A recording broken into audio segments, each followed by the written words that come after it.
Bonjour et bienvenue pour cette nouvelle vidéo. Aujourd'hui, je vais vous montrer la nouvelle mise à jour de Cookidoo.fr, donc qui nous permet maintenant de créer nos propres recettes, comme un peu un livre de recettes virtuel. Donc j'en ai déjà créé une et importé une que j'ai modifiée, donc qui est sur mon blog. On a aussi maintenant la possibilité de donner un nom à notre profil plutôt qu'il y ait toujours le nom associé au compte qu'on a créé, associé au mail, etc. Donc maintenant, voilà, le compte Thermomix porte mon pseudo enfin. Il y a également des nouveautés sur le menu, mais ça, vous le verrez par vous-même. Donc c'est parti, je vous montre déjà. Donc cette recette est une recette que j'ai créée moi-même. Donc vous voyez que c'est marqué ici. Voilà. Je l'ai créée moi-même, elle est disponible d'ailleurs sur mon blog. Et cette recette est normalement le velouté de légumes que j'ai modifié moi-même pour créer mon propre velouté de courge. Donc voilà, c'est une recette que j'ai importée et modifiée. Donc maintenant, je vais vous montrer comment on crée une recette. Donc c'est parti, créons une recette. Alors je vais prendre pour cette nouvelle entrée mes lasagnes chèvre épinards que j'avais créées. Voilà. Hop, on a donné un nom. On va tout de suite donner une photo. Voilà. Donc là, c'est la photo que vous avez également sur le blog. Voilà, mais ma recette a un nom, elle a une image. Maintenant, on continue. Donc appareil TM6 seulement. Le temps de préparation, tout ça, je verrai après. Et le nombre de portions, par contre, c'est 2 portions. Voilà. Alors, on va commencer par les ingrédients. Alors, par contre, je ne sais pas si on peut faire des catégories d'ingrédients. Mais on verra bien. Donc on va commencer tout de suite par la béchamel. Alors je veux voir d'abord, on va commencer plutôt par l'étape. Je veux voir si je peux lancer des modes TM6. La vitesse. Je peux pas lancer des modes TM6, c'est bizarre. Sinon la béchamel, il faut que je l'importe dans ce cas-là. Ou alors que je n'utilise pas celle du mode TM6. Du coup. Alors attendez que je regarde les béchamels. Du coup j'avais pensé que on pourrait bien sûr utiliser la béchamel du mode sauce, mais de ce que je vois dans les étapes, par exemple les cuissons, il y a les minutes, les secondes, mais il n'y a que des températures classiques. Je peux pas activer de mode, par exemple mode sauce, tout ça. Donc pour la béchamel,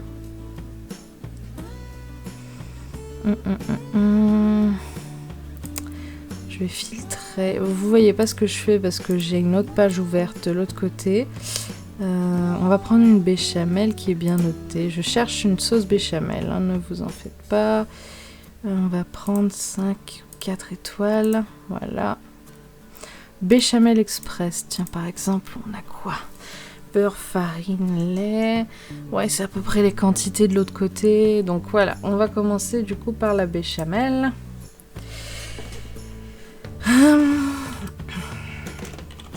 40 g de beurre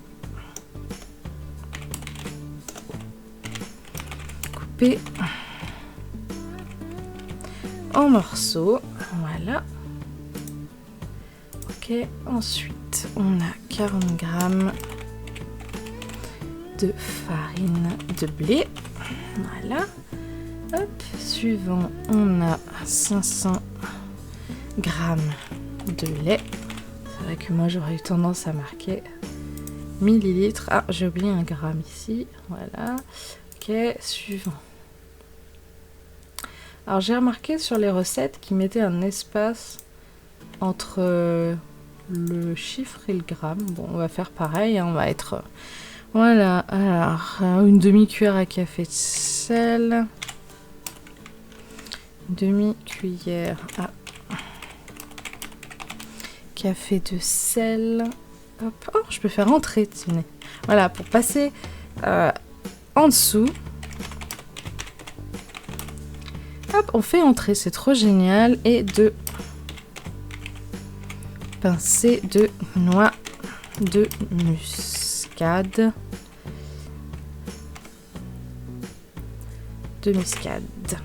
Voilà. Donc moi je vais pas remarquer le fraîchement râpé tout ça parce que moi je l'ai que du déjà moulu. Donc ok, les ingrédients pour l'instant c'est bon. Dommage que je puisse pas mettre de catégorie. Par exemple béchamel, etc. Donc on va commencer du coup par créer la recette de la béchamel. Donc commencer par la béchamel. Ok. Virgule. Mettre dans le bol. Ok.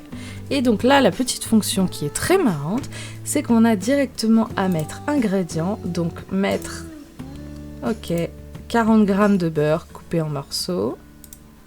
Ok, ça c'est bien. Virgule. On ajoute un autre ingrédient. 40 g de farine de blé. Ok. Virgule. On ajoute un autre ingrédient. 500 ml de lait. Enfin, 500 g, 500 ml, c'est presque pareil. Ah oui, et ce qui est bien, c'est qu'on peut donner un nom du coup à l'ingrédient. Donc par exemple, là on met mettre dans le bol, voilà, le beurre, tac.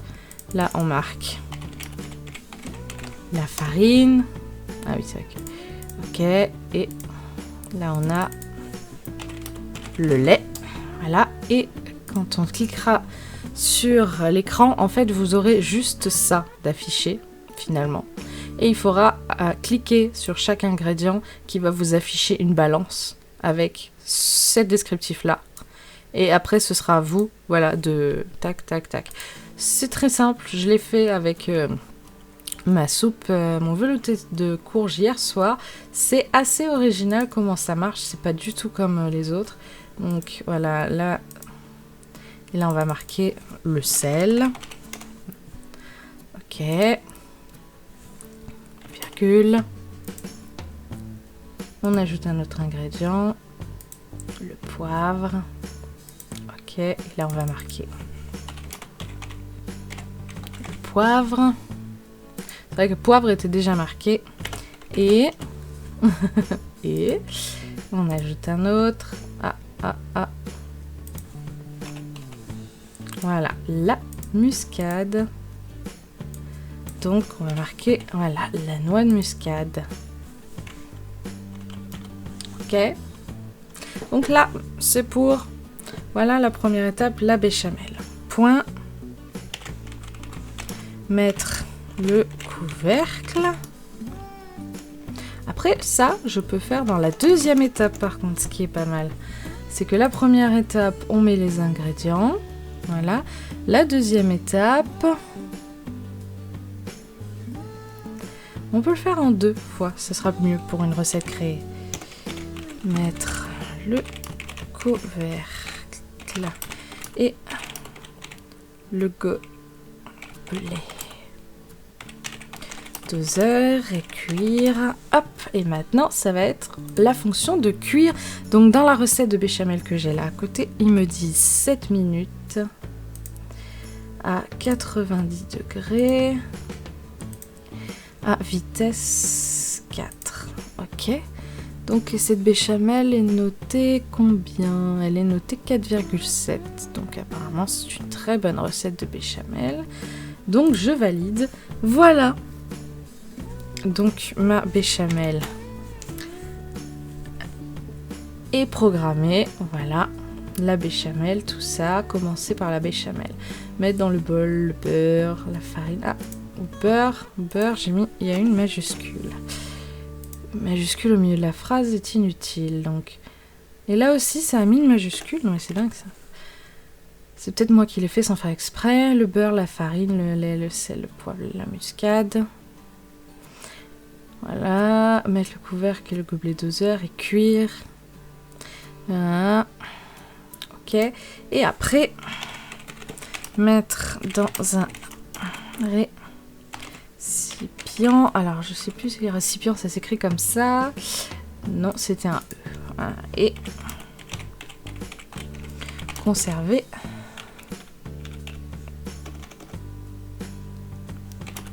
Conserver. Ah, c'est pas un S à conserver.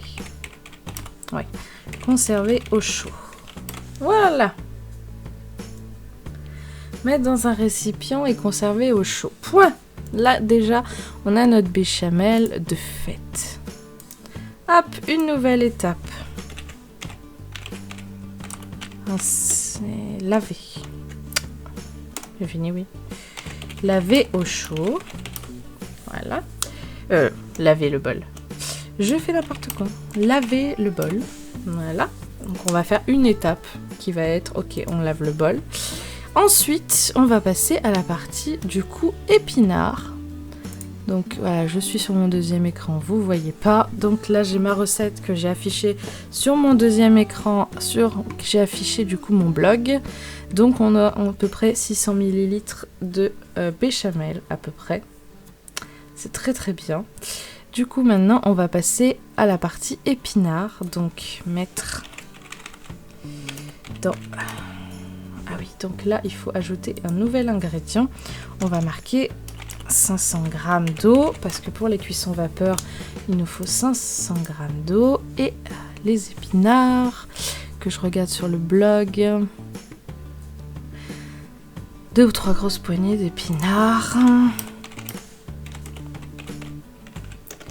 On va mettre 2 ou 3 grosses poignées. C'est vrai que j'avais pas vraiment pesé, hein. J'ai mis au hasard et c'était très très bien. Mettre dans le bol. Virgule. Là, ingrédient. Hop. Donc l'eau. Voilà. Mettre dans le bol l'eau. Donc les 500 g d'eau. Virgule. Mettre le couvercle sans le gobelet. Mettre en place le varoma. Oui, c'est un mot qui n'existe pas. Voilà, donc c'est normal qu'il me le souligne. C'est un mot qui n'existe pas. Mettre en place le varoma et y mettre. Voilà, et là, on va ajouter l'ingrédient qui est les épinards. Voilà. Et on va remplacer par les épinards. Ok. Donc mettre voilà, donc mettre le bol. Mettre dans le bol l'eau. Donc quand on cliquera sur l'eau, on aura directement le poids qui va s'afficher, la balance avec marqué 500 g d'eau. Mettre le couvercle sans gobelet. Mettre en place le varoma et y mettre les épinards. Voilà. Cuire. Donc j'avais mis donc la cuisson, donc c'était à peu près une quinzaine de minutes à la vapeur, environ on va dire 12 parce que j'avais dit entre 10 et 15 minutes. Varoma du coup pour le temps et vitesse, je crois que c'est vitesse 1 les cuissons vapeur. Voilà. Et cuire. Tada, parfait. Là, on a notre béchamel, on a nos épinards. Maintenant, on va pouvoir passer au montage. Donc,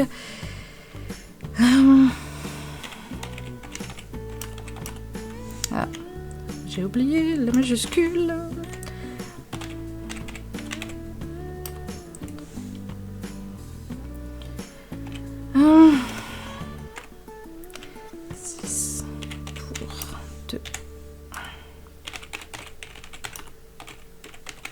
Donc ce qui est bien, vu que c'est des recettes qu'on crée directement, c'est que je peux mettre directement les annotations que je veux dans les recettes. Donc par exemple là, il me semble que j'ai utilisé au moins 6 plaques de lasagne. Je suis pas sûre à 100%, peut-être que j'en ai utilisé 8. Donc c'est pour ça que je mets entre parenthèses environ.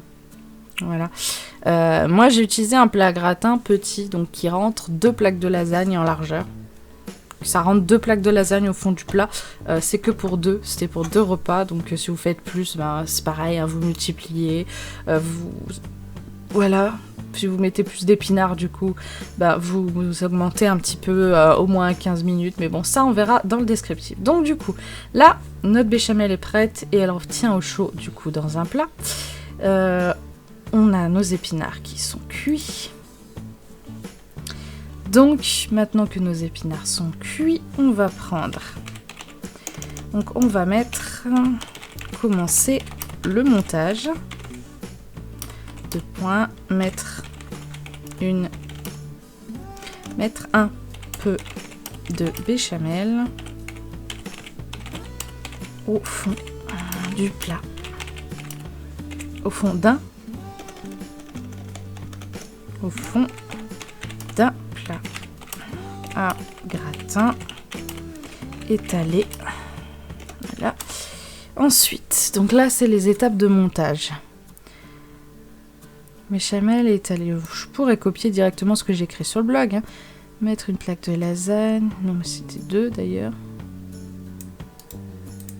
Hop, on va essayer voir si je peux coller. Voilà, donc là du coup c'est 2. On écrit 2 comme ça, ou on fait plus joli et on écrit 2 en toutes lettres.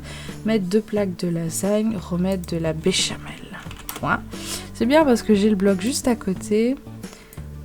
Ah oui, j'ai oublié la chèvre du coup dans les ingrédients. Donc on va rajouter la chèvre qui est... bon, on va la rajouter en dessous. Donc 1/3 d'une grosse bûche de chèvre. Donc voilà, c'est à peu près ce que j'ai utilisé moi. Donc j'avais acheté une grosse bûche de chèvre parce que je voulais... Voilà, c'était la première fois que je faisais cette recette. Donc je me suis dit, bon, comme ça, au moins, je suis sûre d'en avoir assez. Et finalement, j'en ai à peine utilisé 1/3. Donc si vous prenez une petite bûche, vous aurez besoin de la moitié. Enfin voilà, c'est vous qui voyez. Donc les ingrédients, c'est bon. Je crois que j'ai tout. Je vérifie. Hein. Pour les ingrédients, plaque de lasagne, c'est bon. Bûche de chèvre, la béchamel, c'est fait. Et les épinards, ok. Donc là, les ingrédients, j'ai tout. On peut continuer. Ensuite, on a quoi? Placer 2 rondelles de chèvre sur la plaque de lasagne. Recouvrir d'épinards. Ok, donc là. Ok, donc ça, c'est tout ce que j'ai écrit sur mon blog. Hein. Placer 2 rondelles de chèvre sur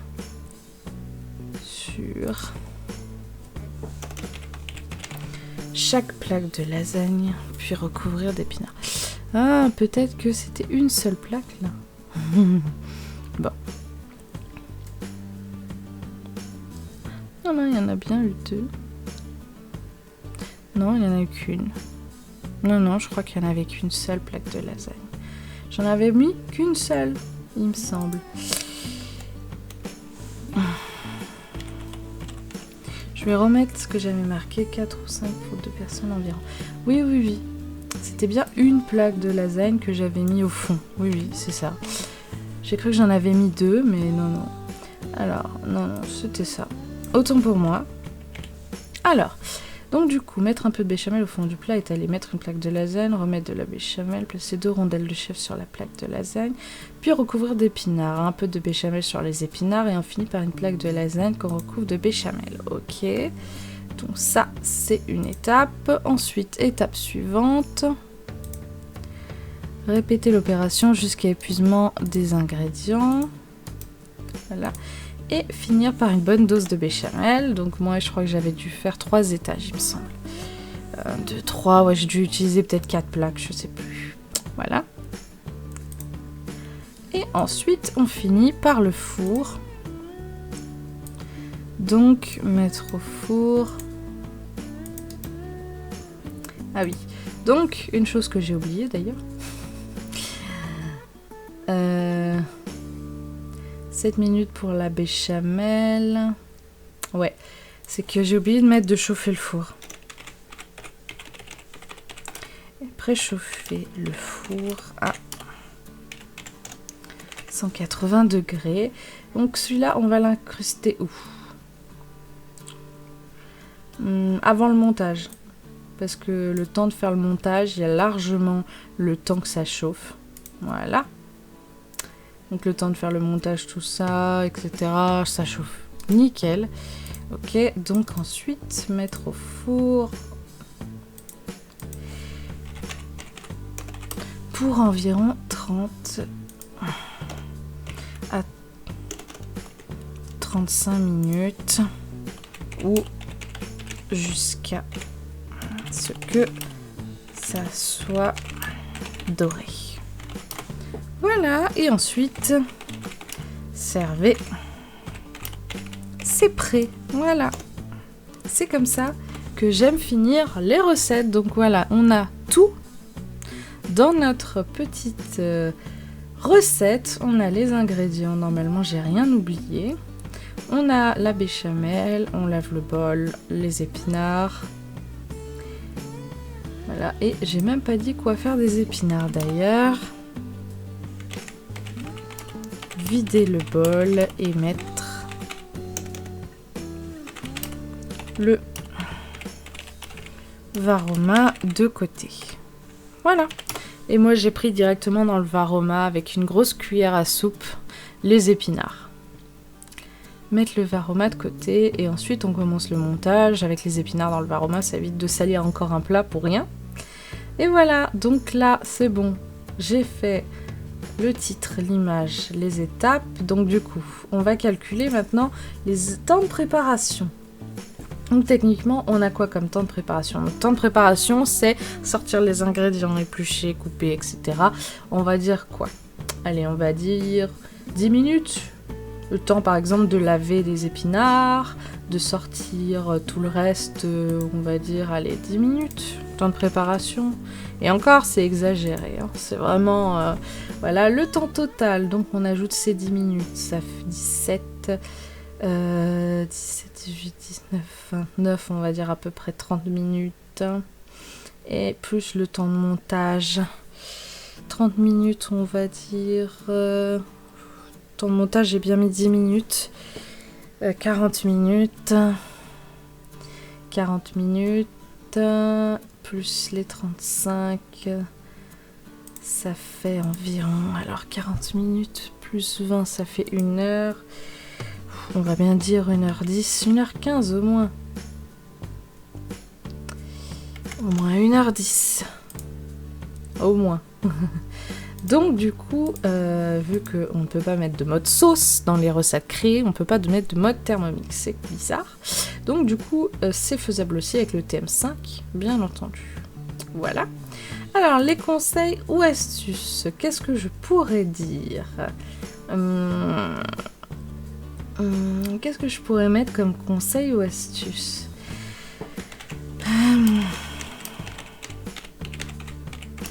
Si vous souhaitez faire cette recette pour plus de personnes, multipliez les quantités et les quantités. Point. Faire plus de béchamel et cuire les épinards au moins 15 minutes. Voilà, donc si on souhaite faire pour 4 ou 6 personnes, il faut faire un peu plus de béchamel. Voilà. Je pense que faire plus de béchamel, virgule, augmenter, j'ai dit le temps de cuisson. Alors par contre, je sais pas combien augmenter le temps de cuisson pour la béchamel. Si on en fait un tout petit peu plus, Il faudra augmenter le temps de cuisson, mais je sais pas vraiment combien. J'ai pas essayé, donc il faudra voir au feeling. Cuire les épinards au moins 15 minutes. Voilà, donc ça, c'est pour la première astuce. Utiliser des plaques de lasagne sèches ou fraîches. Selon, il me semblait bien que c'était un S. Selon vos envies. Voilà. Donc oui, si vous aimez faire vos plaques de lasagne maison, n'utilisez pas... Oui, c'est vrai que là, j'ai oublié de marquer... J'ai oublié de marquer que c'était des sèches que j'utilisais. Plaques de lasagne sèches. Voilà. Donc là, je vais quand même le modifier. Donc voilà, utilisez des plaques de lasagne sèches ou fraîches selon vos envies. Qu'est-ce qu'on pourrait dire d'autre, par exemple que si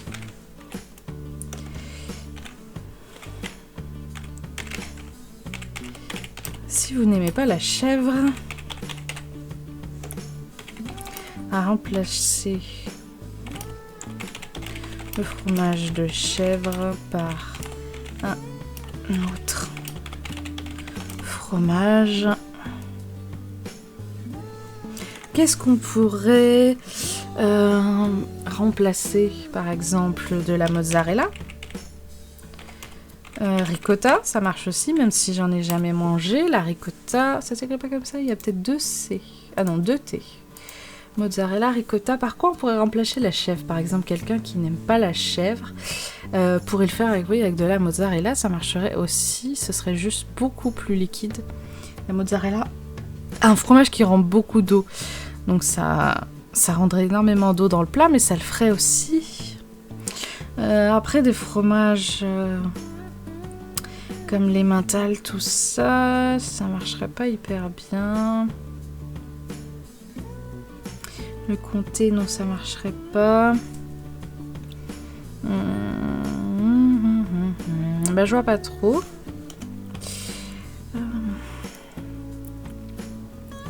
Je sais pas. Un ricotta.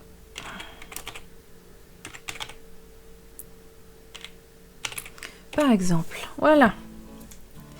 Donc là, après, pour les conseils et astuces, c'est tout ce que je peux donner comme conseil. Parce que la béchamel, bon bah voilà, si on fait plus de personnes, on fait plus de béchamel. Les épinards, bah c'est pareil. Les plaques de lasagne, j'ai pas... Après, c'est sûr que si on souhaite pas faire la béchamel, voilà, vous pouvez la prendre toute prête, ça c'est sûr. C'est ce qui m'arrive de faire très rarement. Une fois, je sais plus ce que j'avais fait il y a quelques semaines, et j'ai pris de la béchamel végétale toute prête. Mais voilà, c'est très simple et rapide à faire la béchamel. C'est juste qu'il faut juste laver le bol avant de faire cuire les épinards à la vapeur. C'est tout, voilà. Qu'est-ce que je pourrais dire d'autre? Ben c'est tout. Voilà, donc j'ai terminé cette recette. Et donc voilà ce que ça donne une fois que je la relance, donc créée du coup par moi. Avec les appareils disponibles. C'est bizarre qu'on puisse pas mettre le TM31, même si du coup je connais pas. Ils ont peut-être arrêté de le mettre, donc voilà, à peu près une bonne heure. Le temps de faire la béchamel, de faire cuire les épinards, de faire le montage, plus le passage au four, une bonne heure au moins. Donc là, c'est pour 2 personnes. Voilà, donc les ingrédients. C'est dommage qu'on puisse pas faire des catégories comme eux ils font, par exemple le béchamel, le montage, etc. Bref, donc la béchamel... Voilà, là, les épinards, le montage, etc. Et les conseils et astuces.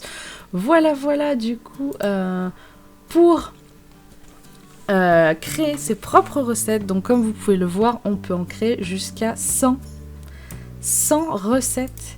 Une chose, par contre, que je n'ai pas vue, c'est qu'on ne peut pas, par exemple, les partager ou les envoyer. Alors après, je pense que en envoyant ce lien-là, par exemple...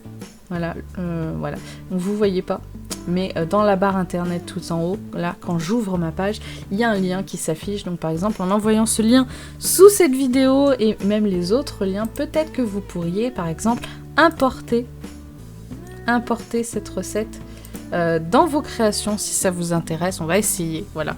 Je vais mettre les liens de mes 3 recettes sous cette vidéo, si vous souhaitez les mettre dans votre bibliothèque pour pouvoir les faire. N'hésitez pas, bien entendu, ça me fera très très plaisir. N'hésitez pas aussi à me dire si du coup le nom là reste ou pas, si ça vous dit créé par Bien Manger Toujours ou pas. N'hésitez pas à me le dire parce que c'est vraiment tout nouveau, on teste aujourd'hui. Le chat qui vient réclamer des gratouilles, j'ai pas le temps. Tout à l'heure le chat. Donc voilà, je vais vous laisser du coup pour cette petite vidéo. C'était une petite vidéo improvisée parce que j'ai vraiment trouvé ça trop génial de créer ses propres recettes. Ça fait très très longtemps que je voulais quelque chose comme ça sur ce site et ils l'ont enfin fait. Donc merci beaucoup Thermomix, merci de nous avoir écoutés, de nous avoir entendus et merci beaucoup pour ces petites fonctionnalités. Par contre, moi, j'aurais aimé peut-être juste une petite fonction pour partager la recette à d'autres personnes qui puissent eux aussi l'enregistrer dans leur recette. Tout le monde ne sait pas créer des recettes. Donc maintenant, de toutes les recettes que j'ai fait sur mon blog, il ne me reste plus que ma sauce tomate du coup à faire et ça je verrai plus tard. J'espère en tout cas que cette petite vidéo spéciale nouveauté de Cookidoo, comment créer ses propres recettes, vous a plu. Je vous attends dans les commentaires pour partager en tout cas tout plein de choses et je vous dis à la prochaine. Salut!